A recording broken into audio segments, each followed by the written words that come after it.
네, 하나님 말씀 보도록 하겠습니다. 마태복음 5장 1절부터 8절까지의 말씀입니다. 마태복음 5장 1절부터 8절까지의 말씀. 저와 여러분이 한 절씩 교독하고 마지막 절은 합독하도록 하겠습니다. 마태복음 5장 1절부터 8절까지의 말씀입니다. 교독합니다. 예수께서 무리를 보시고 산에 올라가 앉으시니 제자들이 나아온지라. 입을 열어 가르쳐 이르시되 심령이 가난한 자는 복이 있나니 천국이 그들의 것이며 애통하는 자는 복이 있나니 그들이 위로를 받을 것이며 온유한 자는 복이 있나니 그들이 땅을 기업으로 받을 것이며 의에 줄이고 목마른 자는 복이 있나니 그들이 배부를 것이며 긍휼히 여기는 자는 복이 있나니 그들이 긍휼히 여김을 받을 것이며 마음이 청결한 자는 복이 있나니 그들이 하나님을 볼 것이며. 아멘. 네, 우리 주변에 있는 분들에게 이렇게 한번 인사하도록 하겠습니다. 당신의 목소리가 생으로 들리니 너무 좋습니다. 네, 무슨 얘기냐면 이게 대면하는 그 은혜가 너무 감사한 거라고 생각을 합니다. 특별히 오늘 제가 교회를 대표해서 양해의 말씀을 드리면 아직 교회 누수 공사를 했음에도 불구하고 지금 물이 또 새고 있습니다. 그래서 오늘 그 신디 반주를 못하는 바람에 기타로 반주를 하는데 기타도 이 접촉이 불량인지 소리가 나왔다 안 나왔다 이렇게 하는 바람에 영상으로 보시는 분들은 오늘 찬양 인도자의 라이브 목소리를 그대로 들으셔서 굉장히 불쾌하시고 불편하실 거라고 생각합니다. 그러나 그것조차도 은혜가 되는 그런 관계가 되었으면 좋겠습니다. 우리 빛과 소금 교회가 모든 것이 다 갖춰져 있기 때문에 은혜가 되는 교회가 아니라 부족하지만 그 부족함으로 인해서 더욱더 서로를 위해서 아껴주고 기도할 수 있는 그런 과정을 통해 그런 관계를 통해 더 큰 은혜가 있는 교회 되기를 주님의 이름으로 축원합니다. 네, 오늘은 마태복음 5장 1절부터 8절까지의 말씀을 가지고 면접의 조건이라는 제목으로 하나님 말씀 증거하도록 하겠습니다. 우리나라 사람들하고 유대인들하고 가지고 있는 여러 가지 공통점들이 있습니다. 그래서 저는 뭐 동의하지 않지만 어떤 몇몇 학자들은 이 유대인들과 우리 한민족의 조상이 뭐 같다라는 그 책까지도 이렇게 써내기도 합니다. 그러면서 되는 증거 중에 하나가 뭐냐면 전 세계에서 물동이를 머리에 이고 손을 대지 않고 걸을 수 있는 두 민족이 있는데 그게 바로 우리나라하고 이스라엘 여자들이라고 이렇게 얘기를 합니다. 또 우리나라 사람들이 이렇게 산에 올라가면 야호 이렇게 외치잖아요. 그게 이제 야훼에서 야훼라고 하는 발음에서부터 이렇게 와가지고 그게 또 변했다고도 얘기하고 그러면 또 하나 얘기하는 게 뭐냐면 우리나라 속담에 이런 속담이 있습니다. 사촌이 땅을 사면 어디가 아프죠? 네, 배가 아프다라는 표현을 해요. 근데 사실 여러분 잘 생각해 보시면 원래 사촌이 땅을 사거나 이제 뭔가 남이 잘 됐는데 그걸 온전하게 축복해주지 못하면 원래는 가슴이 아파야 되잖아요. 마음이 아파야 되는데 우리나라 사람들은 그걸 어디가 아프다고 얘기했죠?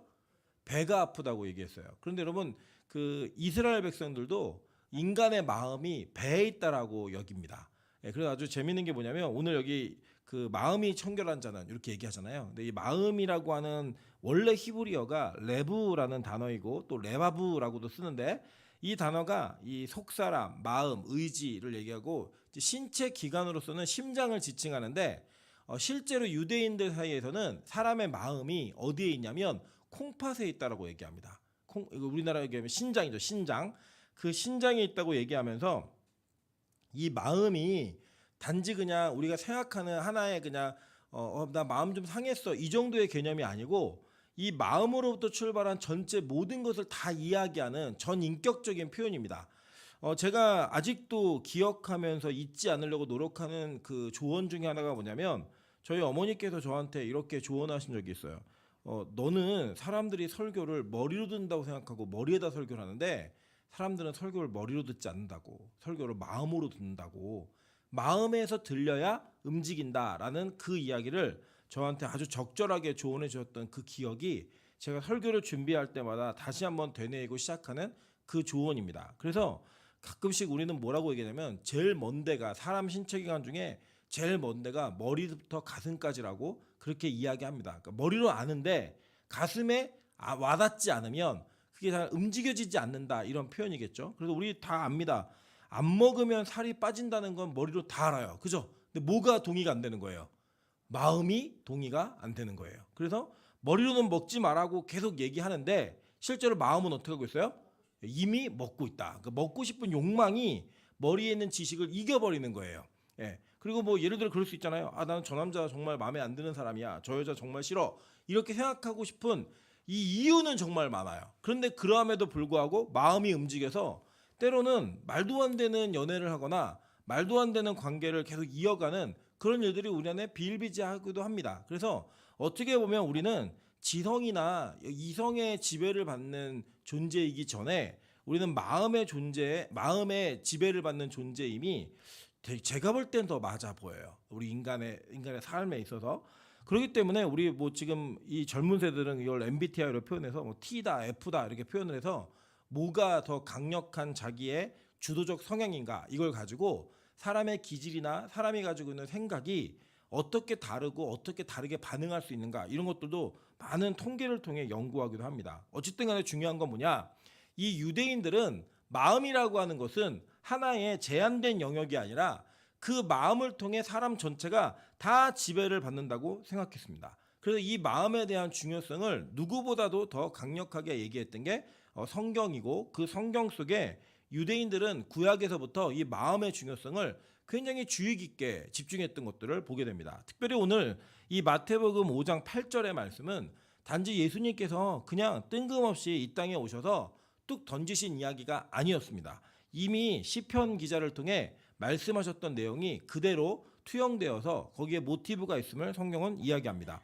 시편 24편 3절부터 6절 한번 보겠습니다.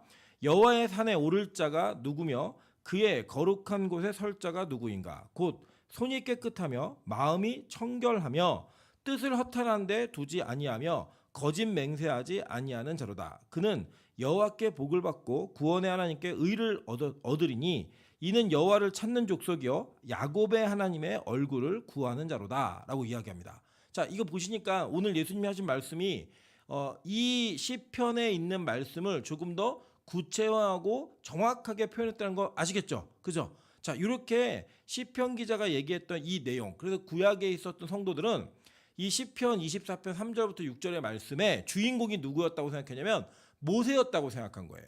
모세가 산에 올라가서 하나님 대면했잖아요. 그래서 이 모세의 그 성품이 온유하다라고 표현할 때 그 온유함을 또 이 마음하고도 연결하기도 합니다.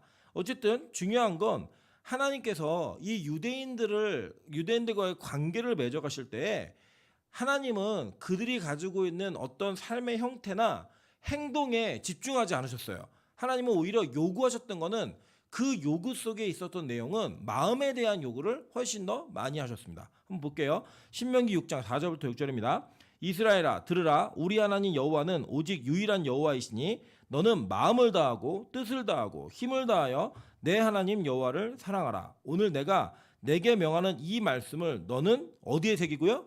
마음에 새기고 라고 얘기해요. 자, 그래서 원래 이 신명기 6장의 말씀은 신명기 5장에서 여러분 기억하시겠지만 10계명이 한 번 더 가르쳐지죠. 출애굽한 2세대들에게. 근데 출애굽한 1세대들에게는 그 10계명을 어디에 새겨주셨어요? 돌판에 새겨주셨단 말이에요. 그리고 그 돌판은 여전히 유효하게 그들이 소유하고 있었습니다. 그럼에도 불구하고 10계명을 첫 번째로 받았던 그 1세대는 광야 생활하는 동안에 그 돌판에 새겨진 말씀에 순종했어요, 안 했어요? 안 했잖아요. 계속 그들이 그 말씀을 어기고 대적하고 그 말씀에 불순종했던 그 기억들이 있었습니다. 그래서 모세는 그것을 기억하고 그 망한 1세대 다음 세대인 2세대들에게 뭐라고 가르치냐면 오늘 이 말씀을 어디에 새기래요? 마음에 새기라고 이야기했습니다. 돌판에 새기는 거 말고 마음에 새겨서 마음을 다하고 뜻을 다하고 힘을 다하여 내 하나님 여호와를 사랑하라 라고 명령하고 있다는 거예요. 마찬가지입니다. 잠언 4장 20절부터 27절 보겠습니다. 내 아들아 내 말에 주의하며 내가 말하는 것에 내 귀를 기울이라. 그것을 내 눈에서 떠나게 하지 말며 내 마음속에 지키라. 그것은 얻는 자에게 생명이 되며 그의 온 육체의 건강이 됨이라. 모든 지킬 만한 것 중에 더욱 내 마음을 지키라. 생명의 근원이 이에서 남이니라 라고 얘기해요. 그러니까 이 생명의 근원이 어디에 있대요? 마음에 있다라고 얘기하는 거예요. 마음에 있다라고 얘기합니다. 계속 볼게요. 그래서 이 마음을 지키는 생명의 근원이 마음에서 난다라고 얘기했던 그 마음을 지키는 그 사람들은 어떻게 사는가 보니까 뒤에 계속 연이어 얘기하고 있는 거예요. 구부러진 말을 내 입에서 버리며 삐뚤어진 말을 내 입술에서 멀리하라. 내 눈은 바로 보며 내 눈꺼풀은 내 앞을 곧게 살펴 내 발이 행할 길을 평탄하게 하며 내 모든 길을 든든히 하라. 좌로나 우로나 치우치지 말고 내 발을 악에서 떠나게 하라 라고 이야기했어요. 자, 그러니까 성경은 특별히 이 구약의 율법을 가장 중요시 여겼던 이스라엘 백성들조차도 그들은 그 율법 조항에 나타나 있는 행동에 집중한 게 아니라 근원적인 거에 더 집중을 했죠. 그게 뭐였어요? 마음이었다는 거예요. 마음.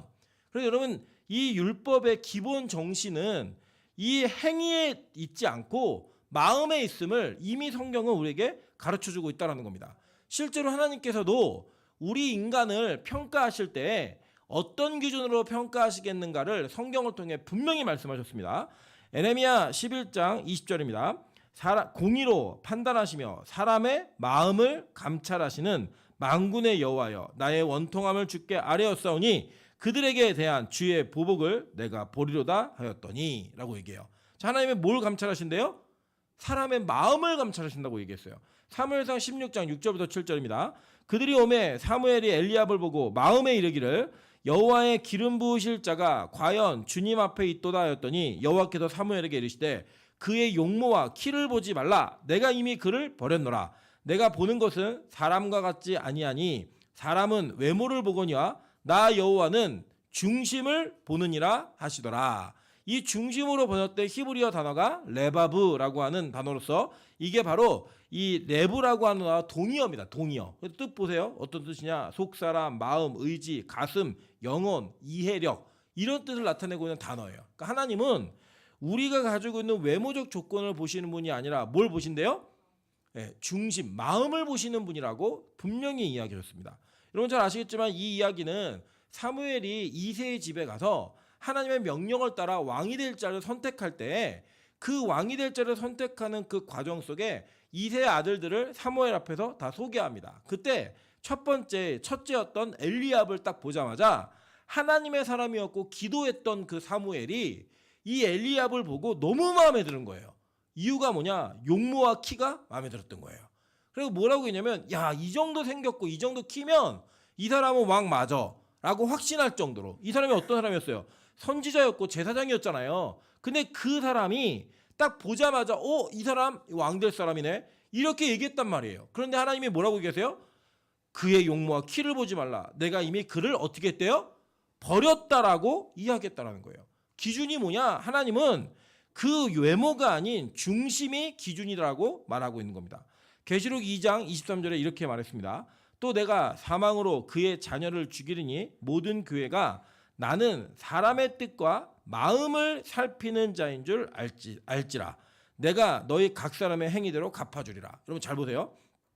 하나님이 마지막 계시록에서 교회별로 평가를 하실 때 이 교회에 대한 평가를 어떻게 하고 계시냐면 나는 사람의 뜻과 마음을 살피는 자인 줄 알지라 라고 얘기했어요. 그죠? 그런데 그 뒤에 이어진 게 뭐예요?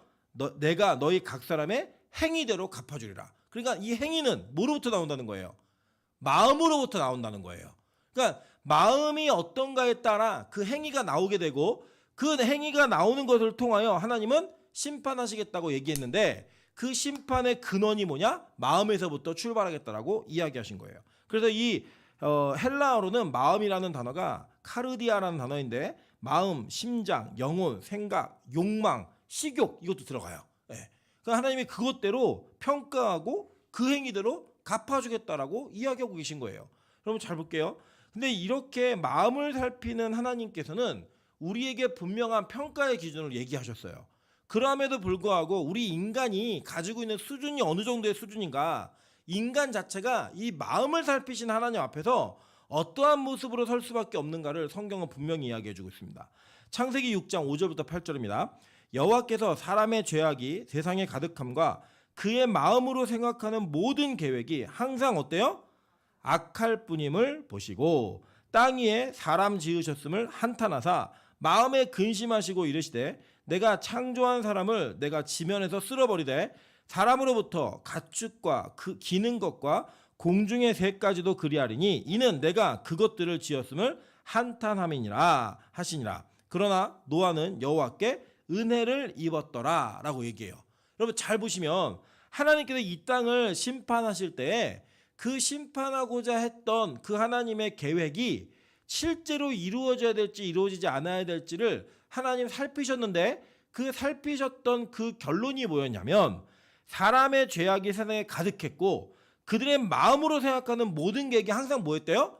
악할 뿐임을 보시고 라고 이야기해요. 그리고 결론이 뭐냐? 다 쓸어버리겠다 이거였어요. 그러니까 마음을 살피시는 분이 마음으로 근심하시고 그 마음에 악한 생각이 있는 그 우리 인간을 하나님 쓸어버리겠다고 얘기하신 거예요. 그죠? 그랬는데 그 중에 누군가는 하나님의 은혜를 입었다라고 얘기해요. 그게 누구였어요? 노아였다고요. 노아. 안식. 이름의 뜻이 뭐였어요? 안식이라고요. 이 노아 이름의 뜻이. 그러니까 하나님과 온전한 자리를 위치하고 있는 노아라는 사람 외에 그것도 그 사람의 행위가 귀했기 때문이 아니에요. 성경은 절대 그렇게 얘기하지 않고요. 뭐라고 얘기하냐면 여호와께 은혜를 입었다라고 얘기해요. 실제로 이 히브리어 성경과 영어 성경을 보면 노아는 하나님의 눈에서 은혜를 발견했다라고 이야기합니다. 그러니까 잘 보시면 이거예요. 상호적인 건데 하나님의 눈에 뭐가 먼저 있었냐면 은혜가 있었고 그 은혜를 누가 본 거예요? 노아가 본 거예요. 그러니까 이 상호작용이지만 하나님의 은혜가 우선이죠. 그죠? 먼저였고 그 본 인간, 그 사람 외에는 다 마음의 계획이 악하고 이렇기 때문에 죽을 수밖에 없는 존재라고 성경은 선언해버리고 있는 거예요. 그래서 볼게요. 예레미야 17장 9절부터 11절입니다. 만물보다 거짓되고 심히 부패한 것은 마음이라. 누가 능히 이를 알리오마는 나 여호와는 심장을 살피며 폐부를 시험하고 각각 그의 행위와 그의 행실대로 보응하나니. 여기서 심장이 뭐냐면 아까 우리 읽었던 레브라는 단어예요. 레브라는 단어.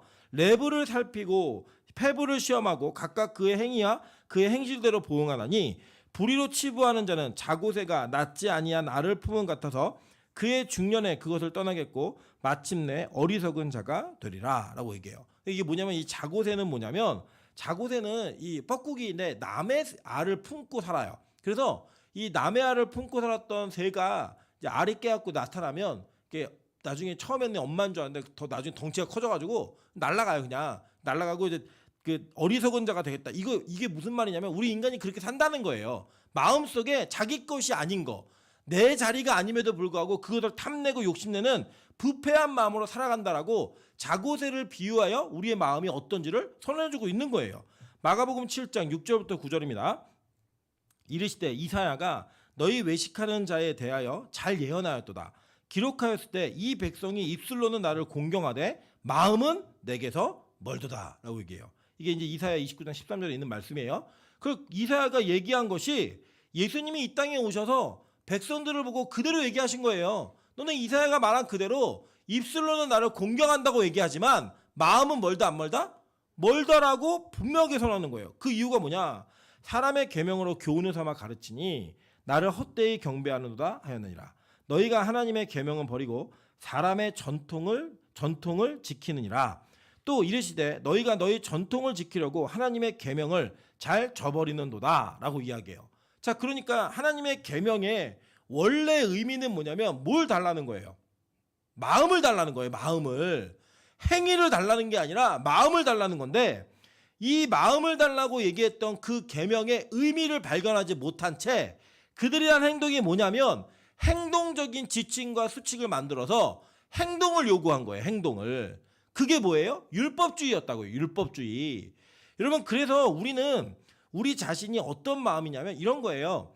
예배를 드리고 싶지 않다. 예배 드리기 싫어라는 마음이 우리 안에 있어요. 근데 우리는 그 마음하고 싸우는 것을 포기하고 뭘 하냐면 그 마음을 유지한 채 내가 책임과 의무를 다해야 되는 자리에 와서 앉아 있으면 그 마음은 어때도 괜찮다고 생각하는 거예요. 이게 되게 무서운 겁니다, 여러분. 그러니까 우리가 예를 들어 이럴 수 있잖아요. 여러분의 예를 들어 뭐 남편이나 아내나 남자친구나 여자친구가 자기가 남자로서 여자로서 서로에게 행해야 될 의무적 행동들은 다 해요. 예를 뭐 돈도 벌어다 주고 뭐 집에도 들어와요. 다 하는데 마음은 옆집 아줌마에게 가 있고 마음은 아랫집 아저씨한테 가 있어요. 예, 그러면 여러분 이게 우리가 바라고 기대하는 결혼 생활이고 부부가 지켜야 될 도리예요? 아니잖아요. 그런데 우리가 어떻게 자유하냐면 내가 그래도 마음은 그랬지만 옆집 아줌마하고 대화하지 않았어. 아랫집 아저씨하고 손잡지 않았어. 라고 하는 걸로 내가 가지고 있는 마음을 아무렇지도 않은 괜찮은 걸로 우린 여긴다라는 거예요. 우리 인간이 하나의 비유이지만 우리가 어떤 행위가 있으면 그 행위를 한 사람은 막 비난하는데 그 행위를 하고자 했던 마음에 대해서는 전혀 죄책감을 느끼지 않는다는 거예요. 안 했으면 상관없다고 생각하는 거예요. 안 했으면. 그런데 하나님이 오늘 예수님이 이 땅에 오셔서 말씀하신 내용이 뭐냐면 너희들 입술로는 나를 사랑한다고 얘기하고 나를 공경한다고 얘기하지만 마음은 이미 멀어져 있고 그 너희들이 세운 행위적 규칙을 지키기 위해 하나님의 계명은 다 버렸다는 거예요. 하나님이 원래 뭐라고 얘기했어요? 너는 마음을 다하고 뜻을 다하고 힘을 다하여 여호와를 사랑하라. 이게 원적 우선이잖아요. 그죠? 그 우선적인 그 마음에 대해서는 전혀 고려하지 않았다는 거예요. 그래서 그들은 행위에 집중하는 거예요. 행위에. 그게 뭐다? 율법주의다라고 성경은 얘기해요. 한번 보세요. 마태복음 19장 7절부터 8절 한번 볼게요. 여짜오되 그러면 어찌하여 모세는 이혼 증서를 주어서 버리라 명하였나이까? 예수께서 이르시되 모세가 너희 마음의 완악함 때문에 아내 버림을 허락하였거니와 본래는 그렇지 아니하니라 라고 얘기해요. 자, 이게 무슨 얘기냐면 이 결혼에 대한 이야기를 예수님께서 하셨어요. 근데 어떻게 하셨냐면 하나님이 하나라고 하신 것은 사람이 나눌 수 없다라고 얘기한 거예요. 그랬더니 이 사람들이 묻는 거예요. 예수님에게. 아니 당신 말이 맞다면 왜 모세는 이혼 증서를 주어서 그 아내를 버리라고 얘기했습니까? 라고 물어봤더니 예수님의 대답이 뭐냐면 원래는 나눌 수 없는데 너희의 마음의 완악함 때문에 그거를 허락했다는 거예요. 그게 무슨 말이냐면 원래 하나님이 합하게 해주신 그 하나의 관계는 절대 깨어지고 나눌 수 없는 관계라는 거예요. 근데 우리 마음이 완악하여서 이런 거죠. 결혼이라고 하는 그 틀은 지키고 있는데 그 안에 진정한 사랑의 마음이 없으면 그건 결혼 생활이 아니라 지옥 같은 거예요. 그게. 그럴 수 있잖아요, 여러분. 예를 들어 남자친구가 있어요. 여자친구가 있는데 뭐 한 달에 한 번도 제대로 만나주지 않고 만나면 계속 핸드폰만 하고 대화도 하나도 없고 뭐 집에 아내와 남편이 집에 들어가 만나는데 집에 들어가면 한마디도 없이 다음날 출근할 때까지 아무 얘기 없다가 각자 서로 잠자고 뭐 그렇게 산다 그러면 여러분 그게 결혼 생활이에요? 아니잖아요. 이미 깨어진 관계잖아요. 그 마음이 돌이켜지지 않는 너희들의 완악함 때문에 이 관계를 이어가지 말라라고 모세는 이미 허락했다는 거예요. 그리고 여기 조건이 뒤에가 뭐냐면 오직 음행 때문에만 이 관계가 깨어질 수 있다라고 얘기한 거예요. 성경은. 자, 그래서 이 내용이 뭐냐면 우리 마음은 기본적으로 완악함과 하나님의 율법을 온전히 지킬 수 없음과 그 율법에 우리의 마음과 성품을 다하고 힘을 다하여 사랑할 수 없음, 그것이 우리에게 증명되었다라고 성경은 이야기해주고 있는 거예요. 그래서 볼게요. 요한복음 13장 1절부터 2절입니다. 유월절 전에 예수께서 자기가 세상을 떠나 아버지께로 돌아갈 때가 이른 줄 아시고 세상에 있는 자기 사람들을 사랑하시되 끝까지 사랑하시니라. 마귀가 벌써 시몬의 아들 가룟 유다의 마음에 예수를 팔려는 생각을 넣었더라라고 얘기해요. 자, 그러니까 우리의 죄악도 어디서부터 시작하는 거예요? 마음에서부터 시작한다는 거예요. 마음에서부터. 그래서 여러분 그럴 때 있잖아요. 내가 저거 미워 죽겠어. 내가 가만히 두지 않을 거야. 라고 우리는 생각과 마음이 하나가 될 때 그게 뭘로 옮겨져요? 실행으로 옮겨지게 돼 있는 거예요. 그죠? 내가 저거 반드시 먹어야지 라는 생각과 진짜 먹고 싶다. 이 마음이 합쳐졌을 때 뭐가 되는 거예요? 식욕으로 나타나서 먹는 거예요. 그 식탐으로. 그죠? 사치를 하고 싶어도 나 저거 갖고 싶어. 사고 싶어. 그 내 생각과 마음이 나 진짜 너무 원해 저걸. 이게 하나가 딱 되었을 때 그게 우리의 사치의 행위로 나타나는 거라고 성경은 얘기하는 거예요. 그러니까 우리 인간은 기본적으로 우리의 마음을 통제하거나 다스려서 하나님이 원하시는 수준에 이를 수 없는 단계라고 성경은 얘기하고 우리를 폭로해주고 있는 겁니다. 그리고 누구나 다 마찬가지예요. 계속 볼게요. 로마서 7장 15절부터 23절 한번 볼게요. 이게 바울의 고백입니다. 내가 행하는 것을 내가 알지 못하노니 곧 내가 원하는 것은 행하지 아니하고 도리어 미워하는 것을 행함이라. 만일 내가 원하지 아니하는 그것을 행하면 내가 이로써 율법이 선한 것을 시인하노니 이제는 그것을 행하는 자가 내가 아니요 내 속에 거하는 죄니라. 내 속 곧 내 육신에 선한 것이 거하지 아니하는 줄을 아노니 원함은 내게 있으나 선을 행하는 것은 없노라. 내가 원하는 바 선은 행하지 아니하고 도리어 원하지 아니하는 바 악을 행하는도다. 만일 내가 원하지 아니하는 그것을 하면 이를 행하는 자는 내가 아니요 내 속에 거하는 죄니라. 그러므로 내가 한 법을 깨달았노니 곧 선을 행하기 원하는 나에게 악이 함께 있는 것이로다. 내 속사람으로는 하나님의 법을 즐거워하되 내 지체 속에서 한 다른 법이 내 마음의 법과 싸워 내 지체 속에 있는 죄의 법으로 나를 사로잡는 것을 보는도다 라고 얘기했어요. 자, 이게 뭐냐면 예수 믿은 이후에 바울의 고백이에요. 성경을 어떤 분들은 이 로마서 7장이 바울이 예수 믿기 전의 고백이다 라고 이야기하시는데 절대 그렇지 않습니다.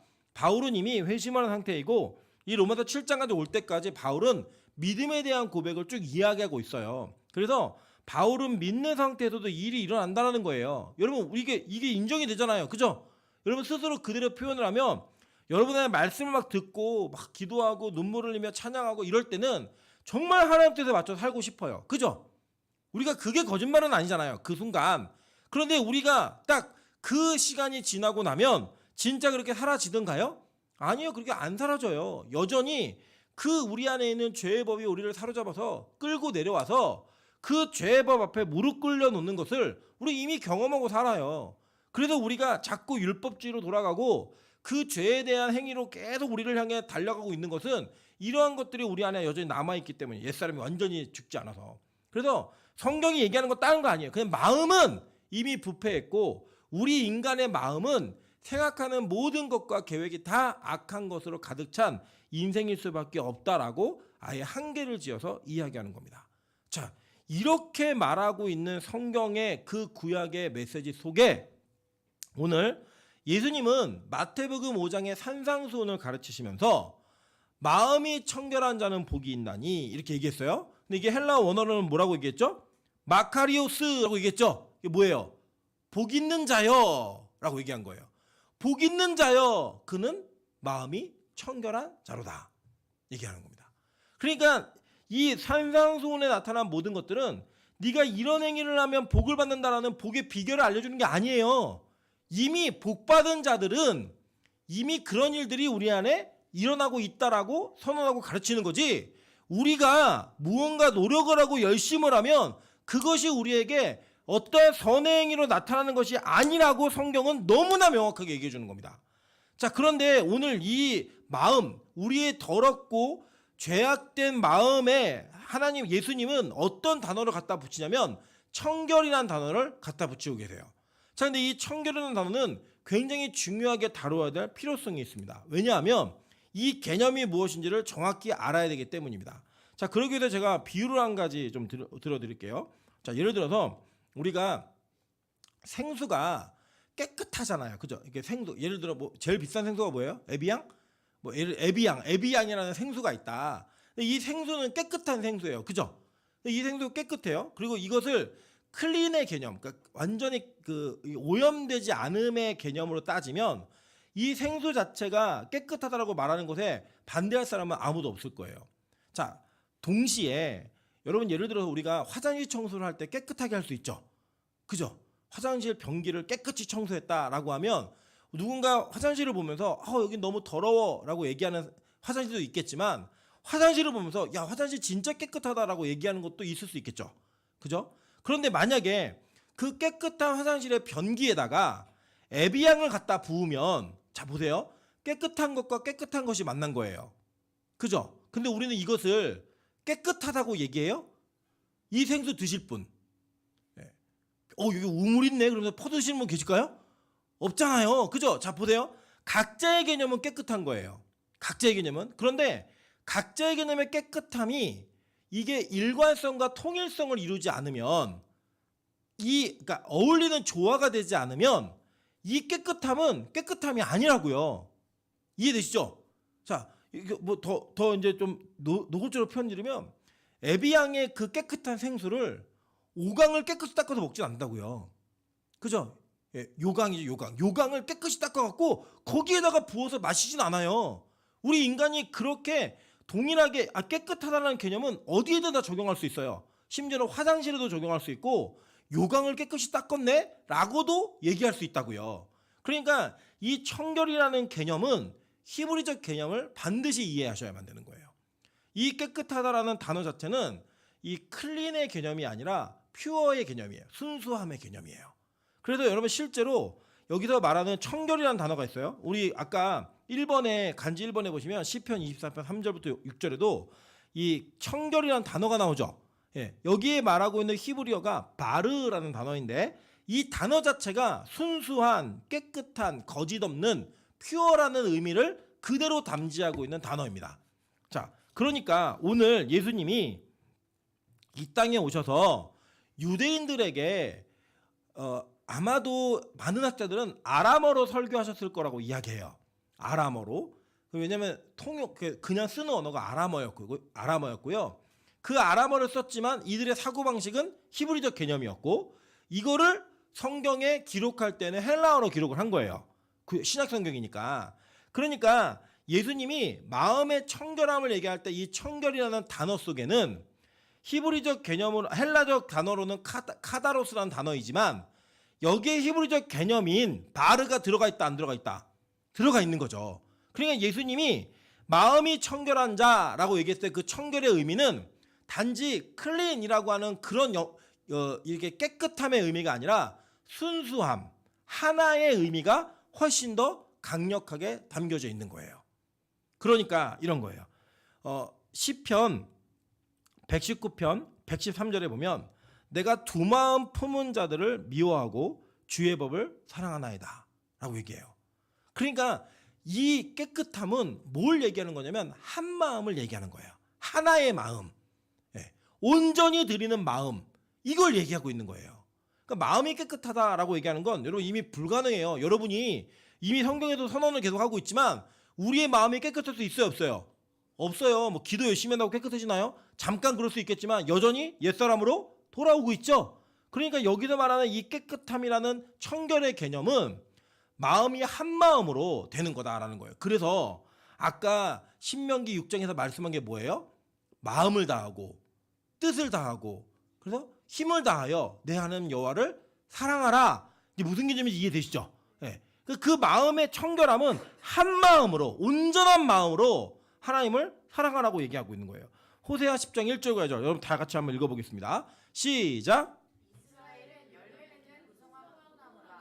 그 열매가 많을수록 재단을 많게 하며 그 땅이 번영할수록 번영할수록 주상을 아름답게 하도다. 그들이 두 마음을 품었으니 이제 벌을 받을 것이라. 하나님이 그 재단을 쳐서 깨뜨리시며 그 주상을 허시리라 라고 얘기해요. 그러니까 하나님은 이렇게 두 마음 품은 거를 하나님은 그대로 내버려두지 않으시고 반드시 벌하시겠다라고 이야기하신 거예요. 그래서 예수님이 이 땅에 오셔서 이거 마태복음 6장 이것도 산상수훈이에요. 7장까지 그 산상수훈에 이 마음의 청결함을 어떻게 구체적으로 적용하고 계신지 한번 보겠습니다. 마태복음 6장 24절부터 25절 33절과 34절입니다. 한 사람이 두 주인을 섬기지 못할 것이니 이는 혹 이를 미워하고 저를 사랑하거나 혹 이를 중히 여기고 저를 경히 여김이라. 너희가 하나님과 재물을 겸하여 섬기지 못하느니라. 그러므로 내가 너희에게 이르노니 목숨을 위하여 무엇을 먹을까 무엇을 마실까 몸을 위하여 무엇을 입을까 염려하지 말라. 목숨이 음식보다 중하지 아니하며 몸이 의복보다 중하지 아니하냐. 자, 34절과 34절입니다. 그런즉 너희는 먼저 그의 나라와 그의 의를 구하라. 그리하면 이 모든 것을 너희에게 더하시리라. 그러므로 내일 일을 위하여 염려하지 말라. 내일 일은 내일이 염려할 것이요 한날의 괴로움은 그날로 족하니라 얘기해요. 자, 그러니까 한 사람이 두 주인을 섬기지 못할 것이니 이게 뭐예요? 마음이 청결하지 못한 자는 두 주인을 섬기고 청결한 자는 한 주인만 섬긴다는 거예요. 그러면서 예수님이 말씀하신 게 뭐냐면 너희가 하나님과 재물을 겸하여 섬길 수 없다라고 얘기한 거예요. 이해되시죠? 자, 우리가 예를 들어서 우리 자매들에게 어떤 형제가 이렇게 프로포즈를 하는 거예요. 대시를 하는 거예요. 야, 내가 사실은 민정이도 좋고 아영이도 좋고 혜영이도 좋은데 기쁨이 너한테 프로포즈 하는 거야. 이렇게 임봉균 집사가 프로포즈 했으면 어떤 일이 벌어졌을까요? 결혼했을까요? 안 했겠죠. 예. 그럴 일이 일어나지 않겠죠. 그죠? 그러면 예를 들어 그럴 수 있잖아요. 남편이 집에 들어와 갖고 여보 내가 옆집 아줌마도 사랑하고 당신도 사랑하는데 당신을 조금 더 사랑하는 것 같아. 나는 가끔은 옆집 아줌마도 좋더라. 이렇게 얘기하면 그 남편을 가만히 둘까요? 머리를 다 뽑아놔야죠. 그죠? 이런 일이 벌어질 수밖에 없는 거예요. 이게 우리는 이 땅에서 우리를 향해 오는 마음이 두 마음이면 되게 기분 나빠요. 되게 싫어요. 그런데 우리는 하나님을 향해 두 마음을 드리는 것을 너무나 자연스럽게 하고 있어요. 그 여러분 이런 거죠. 여러분이 하나님께 예배하고 기도하는 목적이 이 땅에 무언가를 얻어내기 위한 방법이라면 여러분 그게 뭐예요? 두 마음인 거예요. 마음이 청결하지 못한 거예요. 여러분이 신앙생활하는 목적 자체가 그 목적 속에 이 땅에 하나님이 아닌 다른 것들에 더 큰 의미를 부여한다면 여러분은 이미 두 마음을 품었기 때문에 마음이 청결하지 못한 자라고 얘기하는 거예요. 그래서 예수님은 이거 너무나 정확하고 분명하게 우리에게 이걸 적용시켜 주는 거예요. 여러분 그래서 우리는 이 땅에 살면서 하나님과 겸하여 섬길 수 있는 여러 가지들을 다 만들어내고 삽니다. 그게 때로는 집일 수도 있고 차일 수도 있고 막 이런 거예요. 여러분 생각해 보세요. 우리가 선물을 누군가에게 주었을 때 그 선물을 받았다는 기쁨 때문에 그 기쁨이 다시 그 선물을 준 사람에게 방향성을 하지 않으면 우리 되게 기분 나빠요. 한번 예를 들어 볼게요. 여러분이 저에게 과일을 선물해 주셨어요. 근데 제가 그 과일을 받으면서 제가 이거 너무 먹고 싶었던 과일인데 너무 감사합니다 라는 감사의 인사를 여러분에게 하면서 그 과일 선물을 받은 기쁨을 함께 대화를 통해 나누면 준 사람도 그 드린 게 기쁨이 있겠죠. 근데 제가 과일을 받자마자 이걸 내가 너무 먹고 싶었던 건데 라고 얘기하면서 과일만 쳐다보고 이 과일이 나한테 오다니 너 이 과일 너무 기뻐 계속 이 과일만 바라보고 있으면 여러분 선물을 줘놓고 기분이 좋을까요 안 좋을까요? 안 좋겠죠. 예. 너무나 당연한 거잖아요. 근데 우리는 이것을 하나님과의 관계 속에 수도 없이 반복하고 있다는 거예요. 하나님이 우리와의 관계성, 즉 마음을 주고받는 것 때문에 하나님이 우리에게 선물을 주시는데 그 선물 때문에 하나님과의 관계가 무너져버리는 그런 일들이 있는 거예요. 그게 뭐예요? 그게 두 마음인 거예요. 그게 두 마음. 때로는 성경은요 이것을 더 노골적으로 이야기하면서 분명하게 이야기합니다. 자 한번 볼게요. 구체적인 적용을 해요. 야고보서 4장 6절부터 10절입니다. 그러나 더욱 큰 은혜를 주시나니 그러므로 일렀으되 하나님이 교만한 자를 물리치시고 겸손한 자에게 은혜를 주신다 하였느니라. 그런즉 너희는 하나님께 복종할지어다. 마귀를 대적하라. 그리하면 너희를 피하리라. 하나님을 가까이 하라. 그리하면 너희를 가까이 하시리라. 죄인들아 손을 깨끗이 하라. 두 마음을 품은 자들아 마음을 성결하게 하라. 슬퍼하며 애통하며 울지어다. 너희 웃음을 애통으로 너희 즐거움을 근심으로 바꿀지어다. 주 앞에서 낮추라. 그리하면 주께서 너희를 높이시리라 라고 얘기하면서 자 하나님께 죄인들아 성결하라 라고 얘기했어요. 그죠? 이게 바로 청결이에요. 청결. 한 마음을 품으라고 얘기하는 거야. 한 마음을. 근데 이 한 마음을 품지 못하는 자들의 특징이 뭐냐? 주 앞에서 자신을 낮추지 못한다는 거예요. 교만하다는 거예요. 교만. 그러니까 두 마음이 있는 거예요. 하나님과 나를 계속 겸하여 섬기고 있는 거예요. 여러분이 말씀드렸죠. 우리 그 출애굽기 1장에서 나 외에 다른 신을 섬기지 말라라고 얘기했대. 그 다른 신이 우리가 흔히 얘기하는 귀신이 아니라고 얘기했죠. 성경은 너무나 명쾌하게 얘기해요. 이 땅에 그런 신 없다는 거예요. 하나님 외에는 그 어떤 것도 신이 될 수 없다라고 이미 선언했어요. 그럼에도 불구하고 우리가 뭐가 되고 싶었어요? 하나님처럼 되고 싶었다고요. 우리 자신을 신격화한 거예요. 그래서 여러분 교회에서 예배드려도 말씀을 들어도 내가 기분이 좋아야 그 예배는 은혜된 거고 나에게 만족스러운 설교가 들어와야 내가 은혜 받았다고 표현하면서 그 예배를 기뻐합니다. 그렇지 않을 때 불편할 때 있잖아요. 내가 지적받는 것 같고 내가 폭로당하는 것 같고 나의 정체가 다 드러나는 것 같을 때 기분 좋아요 안 좋아요? 안 좋아요. 우리 절대 좋을 리가 없어요. 왜냐? 신인 나에게 나도 신인데 나를 감히 지적해? 나를 감히 하나님 밑에다 놔? 나를 저 밑에 깔아버려? 이거 아닌 거예요.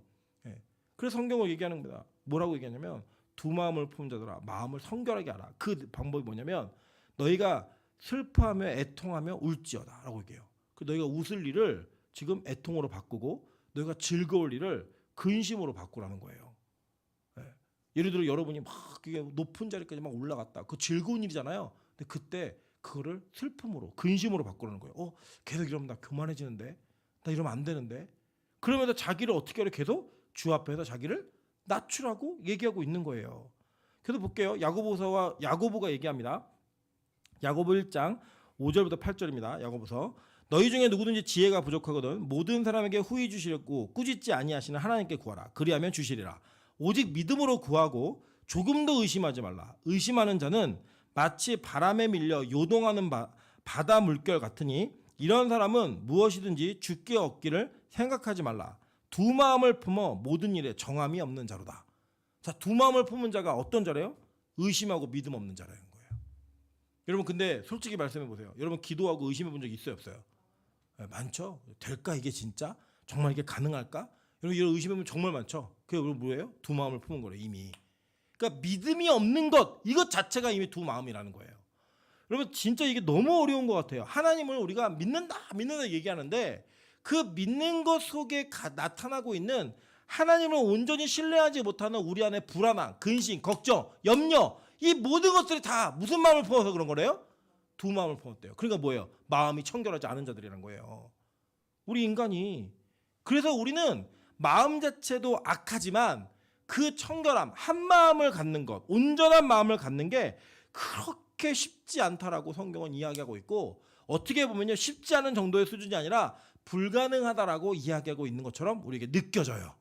그죠? 그게 바로 오늘 이 마태복음에서 우리에게 복이 있는 자여라고 부르는 그것에 가장 큰 걸림돌이 되는 거예요. 여러분 잘 보시면 오늘 5장 8절에 보면 마음이 청결한 자는 복이 있나니 그들이 뭘 본대요? 하나님을 볼 것이요. 이렇게 얘기했어요. 하나님을 본다고. 자, 오늘 설교 제목이 뭐냐면 면접의 조건이에요. 면접의 조건.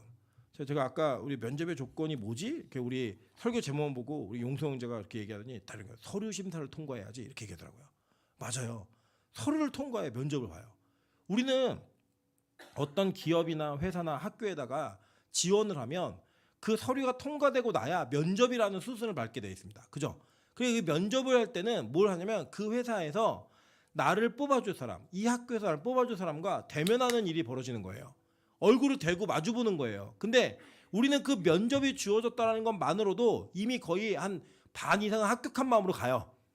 나 아니면 누가 가겠느냐 이런 마음으로 가는 거죠. 두렵고 떨리는 마음으로 될 것 같아. 이거 여기까지 왔네. 통과했네. 이런 기쁨이 있는 거죠. 여러분 오늘 성경에서 이 마음이 청결한 자들에게 주는 복, 그러니까 원어적으로 얘기하면 복받은 마음 청결한 자는 반드시 하나님 본다는 거예요. 그러니까 하나님과 면접을 이룬다는 거예요. 면접, 얼굴을 마주 본다는 거예요. 그 마주 봄이 그 전제 조건이 뭐냐? 마음이 청결해야 일이 일어난다라고 얘기하는 거예요. 즉 우리 안에 두 마음을 품고 하나님 외에 다른 것들을 섬기고 온전한 마음이 없는 상태에서 하나의 마음이 안 된 상태에서 하나님을 의심하는 상태에서 하나님을 볼 수 있다 없다? 없다고 성경은 단언적으로 얘기하는 거예요. 단언적으로. 왜 저는 기도 응답이 안 일어나죠? 안 믿으니까. 왜 나에게는 하나님 이런 은혜가 일어나지 않죠? 안 믿으니까. 여러분 진짜 그렇더라니까요. 제가 이 빛과 소금에 와서 이제 4년이 좀 넘었는데 이 4년 넘는 시간 동안에 코로나 기간을 통해서 많은 교회들이 굉장히 어려움이 있다는 얘기를 참 많이 듣고 제가 직접 봅니다. 보는데 친구들이 물어요. 다른 교회에서 하시는 분들이 물어요. 제가 우리 교회가 어떻게 돌아가고 있는지 얘기해주면 정말 그렇게 하는데 목회가 되냐요. 이런 질문 되게 많이 받아요. 제가 진짜로. 제가 너무 의아한 건 뭐냐면 저는요 일단 성경을 믿어요. 그리고 그 성경대로 목회를 예배만 드렸더니 그 예배를 드림을 통해 하나님께서 세우시는 교회를 저는 이미 경험을 했어요. 그러니까 제 안에 이 믿음은 확고해요. 저는 제가 여러분 예배만 드려도 됩니다라고 얘기할 때 이거 안 되면 어떡하지? 의심해 본 적이 한 번도 없어요.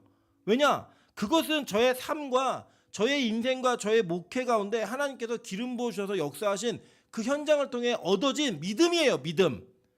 이걸 믿으니까 그 믿음 속에 저는 그 은혜를 직접 체험하고 있어요.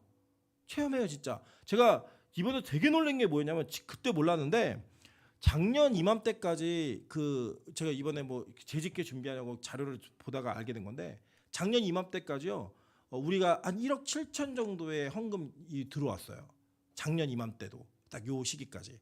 그리고 저희가 12월 달까지 그러니까 몇 월이죠? 10월이죠. 그러니까 11월, 12월까지 하나님이 우리 교회에 얼마의 헌금을 보여줬냐면 1억의 헌금을 보여줬어요. 1억. 네, 2달 동안. 그러니까 10월까지 하면 3달 동안. 말도 안 되는 일이죠. 우리 교회에서. 몰랐어요. 그때는. 근데 그게 되더라니까요. 제가 정말 깜짝 놀랐어요. 진짜. 이 누적이 많이 돼가지고 그게 많이 쌓여진 게 아니라 요때까지는 똑같아요. 작년과 지금까지 페이스가 똑같아요. 근데 10월, 11월, 12월 요 3달 동안에 우리가 빚 갚자고 한번 마음을 모았잖아요. 그 마음 모은 시기에 하나님이 우리 교회에 1억이라는 재정을 부어줬어요. 여기에 뭐 제가 5천만 원 하겠습니다. 이런 성도 한 명도 없었고요. 다 십시일반. 그냥 조금씩 최선을 다해서 그 드린 그 헌금의 액수가 1억이에요. 1억. 말이 된다고 생각하세요? 저는 불가능하다고 생각해요. 근데 한 번도 저는 의심해 본 적이 없어요. 하나님이 하시겠다 하면 되니까. 여러분 그게 바로 우리가 진짜 하나님을 향한 한 마음을 품었을 때 하나님이 우리가 하시는 일이에요. 이루어가시는 일이라고요. 그 일이 여러분에게 개인에게는 안 이루어질까요? 저 이루어진다고 믿어요. 그리고 공동체의 경험은 개인에게 흘러 넘어가야 됩니다. 야, 우리가 마음을 모아서 기도하고 그렇게 노력했더니 하나님께서 우리에게 이런 은혜를 주셨네? 그럼 그 은혜는 여러분의 가정과 개인의 삶에 나타나야 돼요? 안 나타나야 돼요? 나타나야 된다고요. 믿으시라고요. 그래서 마음이 청결해야 하나님을 대면하죠.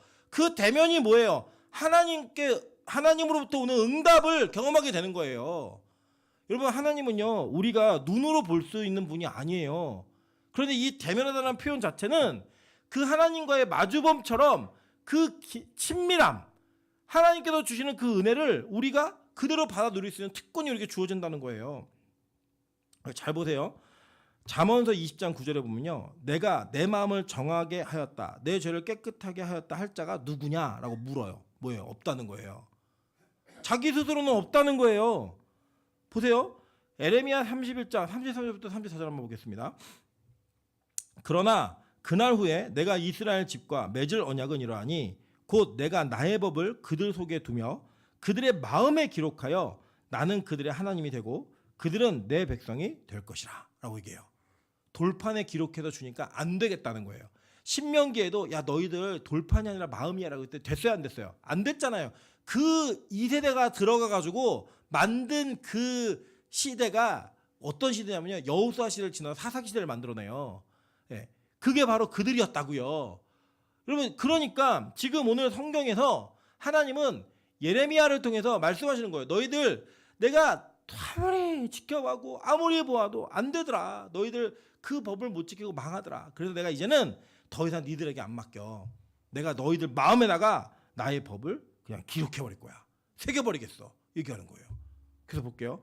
여호와의 말씀이니라. 그들이 다시는 각기 이웃과 형제를 가르쳐 이르기를 너는 여호와를 알라 하지 아니하리니 이는 작은 자로부터 큰 자까지 다 나를 알기 때문이라. 내가 그들의 악행을 사하고 다시는 그 죄를 기억하지 아니하리라. 여호와의 말씀이니라. 하나님이 직접 하시겠다는 거예요. 마음에 그냥 새겨버려가지고 온전한 마음을 만들겠다는 거예요. 청결한 마음을 만드시겠다는 거예요. 여러분 이게 바로 하나님께서 우리에게 주시는 새 언약의 요지예요. 요지. 전체 요약. 즉 여기에 이게 너무 감격인 건 뭐냐면 이 마태복음 5장에 나오는 팔복의 모든 복에 받은 자들이 복 있는 사람은 뭐 이렇다 이게 아니고요. 복 받은 자여 선언이에요. 그냥 너희들 복 받은 자들이야. 이 말씀 들리는 자들 듣는 자들 다 복 받은 사람이야. 그래 너희들 마음이 청결해질 거야. 복 받은 자니까. 그래 하나님 얼굴을 반드시 보게 될 거야. 이거 얘기해 주는 거예요. 그래 이렇게 얘기하는 겁니다. 고린도후서 11장 2절부터 4절 볼게요. 내가 하나님의 열심으로 너희를 위하여 열심을 내노니 내가 너희를 정결한 처녀로 한 남편인 그리스도께 드리려고 중매함이로다. 그러나 나는 뱀이 그 관계로 하와를 미혹한 것 같이 너희 마음이 그리스도를 향하는 진실함과 깨끗함에서 떠나 부패할까 두려워하노라. 만일 누가 가서 우리가 전파하지 아니한 다른 예수를 전파하거나 혹은 너희가 받지 아니한 다른 영을 받게 하거나 혹은 너희가 받지 아니한 다른 복음을 받게 할 때에는 너희가 잘 용납하는구나 라고 얘기해요. 자 보세요. 이 바울이 내가 하나님의 열심으로 너희를 위해 열심을 내는데 목적이 뭐냐? 너희를 정결한 처녀 한 마음으로 하나님을 사랑하는 신부로 준비시켜서 중매시키고 싶다는 거예요. 그죠? 이게 한 마음의 청결함이에요. 그 청결함인데 내가 걱정하는 게 뭐냐면 뱀이 하와를 꼬셨듯이 너희들을 마귀가 너희 마음의 진실함과 그러니까 청결함과 이 깨끗함 이 한 마음에서 떠나게 되고 부패하게 될까 봐 내가 두렵다. 근데 그 방법이 뭐냐면 잘 보세요. 누가 가서 우리가 전파하지 아니한 다른 예수를 전파한다는 거예요. 그게 뭐예요? 예수 믿으면 부자 돼. 예수 믿으면 건강해져. 예수 믿으면 잘 될 거야. 이렇게 얘기하는 거. 혹은 너희가 받지 아니한 다른 영을 받게 하거나 성령이 아닌 뭐 영험한 사람이 있다. 뭐 누가 뭐가 보인다. 뭐 이런 걸 남 판단 정죄하고 이런 영을 받게 하거나 너희가 받지 아니한 다른 복음을 받게 할 때에는 뭐 번영신학이라든지 뭐 이런 세속적 기복적 신앙 이런 것들을 막 얘기해 주면요 사람 좋아해요. 율법적 이런 거 얘기해 주면 정말 좋아한다니까요. 열심을 내고 자기가 뭔가 변화되는 것 같아요. 그런 게 다 뭐래요? 진실함과 깨끗함에서 떠나 부패하게 된다. 두 마음을 갖게 되는 그런 모습이라는 거예요. 여러분 예수님께서 우리 마음에 법이 되셨어요. 성령님께서 우리한테 내주하심으로 말미암아 이제는 더 이상 우리가 율법이라고 하는 법의 체계 아래에서 지배받는 죄 아래 그 법에 있는 자들이 아니라 생명의 법 아래 있는 자가 되었다고요.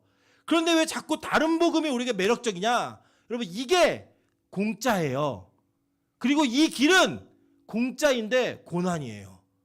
이 길은 예수님 외에는 그 어떤 것도 필요하지 않아요. 그분에 대한 마음만 있어야만 돼요. 돈을 사랑해서도 안 되고요. 내일 일을 염려해도 안 돼요. 기도하고 의심해도 안 돼요. 그러니까 이 길이 쉽다 어렵다? 어려워요. 어려우니까 자꾸 쉬운 길을 가는 거예요. 그냥 세상 이야기는 해주고 세상에 이 돌아가는 시국에 대해서 잘 분석해주고 이런 설교가 너무 매력적인 거예요. 부담이 없으니까 도덕적 윤리적 그런 관점에서 해주면 내가 상식으로 이해할 수 있으니까 그게 너무 좋은 거예요. 그냥 충분히 이해가 가능하니까. 그런데 성경이 어떻게 상식이에요? 여러분 어떻게 십자가의 고난과 부활이 상식이에요? 이거 상식 아니에요. 우리 이성을 완전 뛰어넘는 거라고요. 때로는 여러분 진짜 말도 안 되는 일들이 벌어지잖아요. 제가 그런 건의를 받았어요.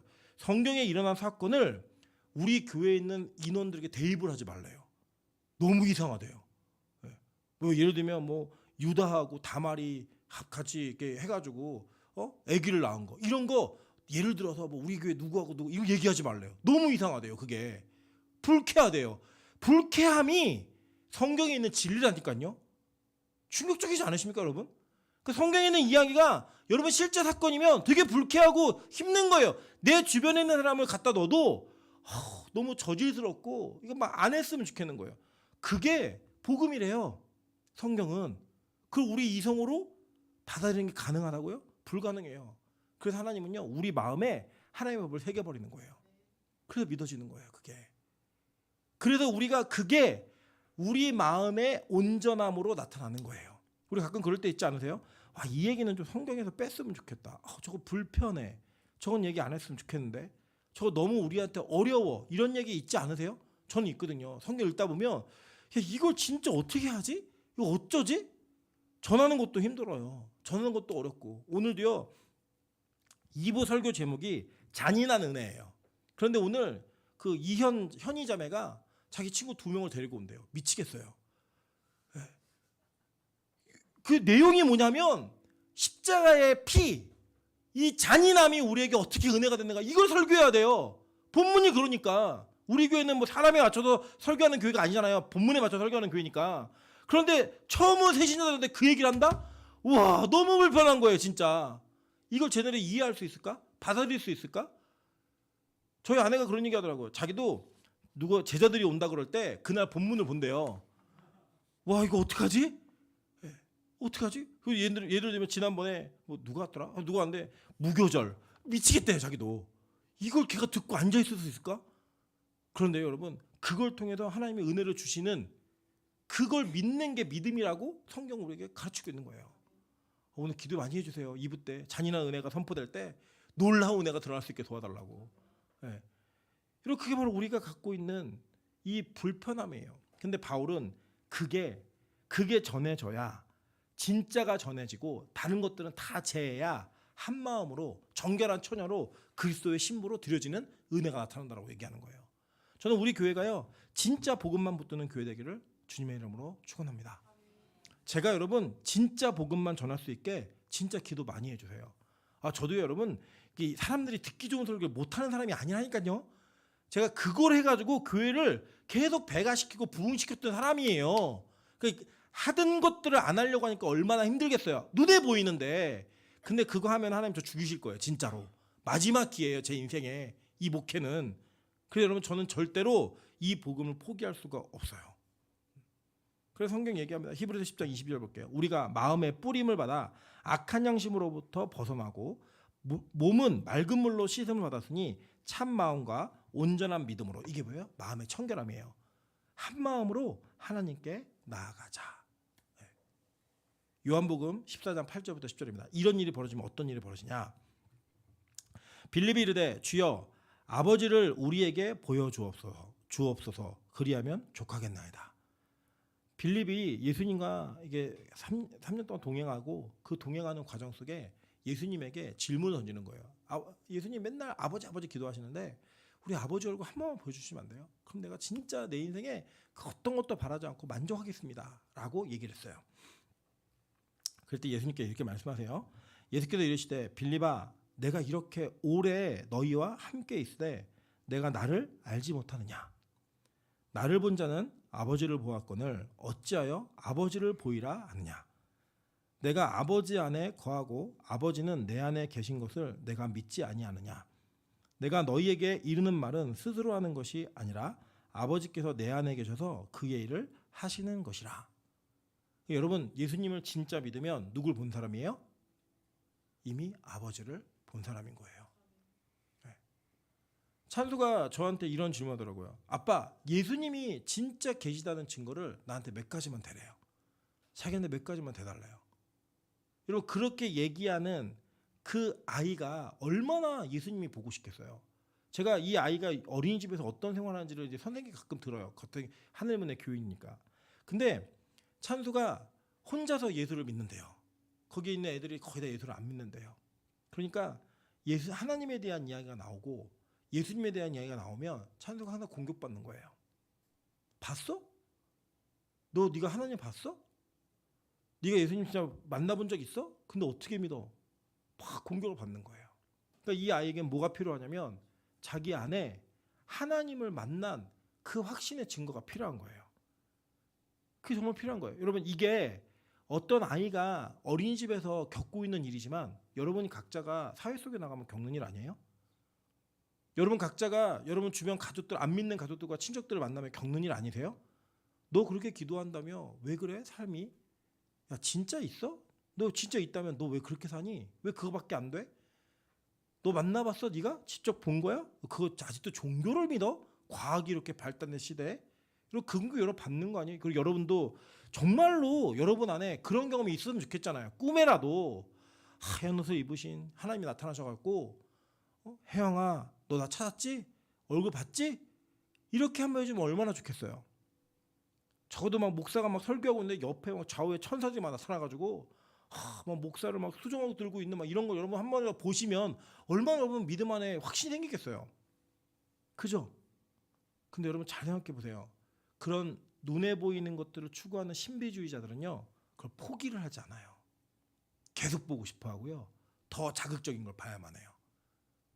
왜 그럴까요? 예수가 여전히 안 믿어지는 거예요. 예수가 여전히 하나님으로서 자신에게 다가오지 않은 거예요. 그러니까 뭔가 계속 필요한 거예요. 계속. 여러분 한 번 믿으면요 더 이상의 증거를 요구하지 않아요. 진짜 믿으면. 예를 들면 찬수가 하나님에 대한 예수님에 대한 증거를 내놓으라고 얘기하는데 저는 한 번도 찬수가 아빠가 내 친아빠인 거 증거를 대봐 라고 얘기해 본 적 들어본 적이 없어요. 엄마가 내 친엄마인 거 한번 증거를 대봐 그거 들어본 적 없어요. 왜냐? 그 아이에게는 아빠가 아빠라고 하는 확실한 믿음이 있기 때문에 더 이상 그걸 요구하지 않아요. 여러분 이거예요. 우리가요 여러 가지 어려움들이 다 있으실 거예요. 믿음을 가져가는데 막 의심스럽고 삶이 막 어렵고 고통이 있고 고민이 있고 다 치울 수 있는 딱 한 가지 방법이 있어요. 그 뭐냐? 진짜 성경이 말하는 예수를 믿으시면 돼요. 그럼 게임 끝. 하나님을 본 자가 되는 거예요. 저는 우리 교회가 복받은 교회 되기를 소망합니다. 우리 성도들이 복받는 성도 되기를 소망합니다. 네. 여러분 진짜 성경만 제대로 배우셔도요 예수님 믿어져요. 이게 진짜구나 이거. 정말 사실이구나. 이게 실제구나. 그게 믿어지는 순간 우리는 더 이상의 그 어떤 증거가 없어도 그분을 믿는 믿음 안에서 한 마음을 품은 마음이 청결한 자가 될 것입니다. 오늘 저와 여러분이 그렇게 되시기를 주님의 이름으로 축원합니다.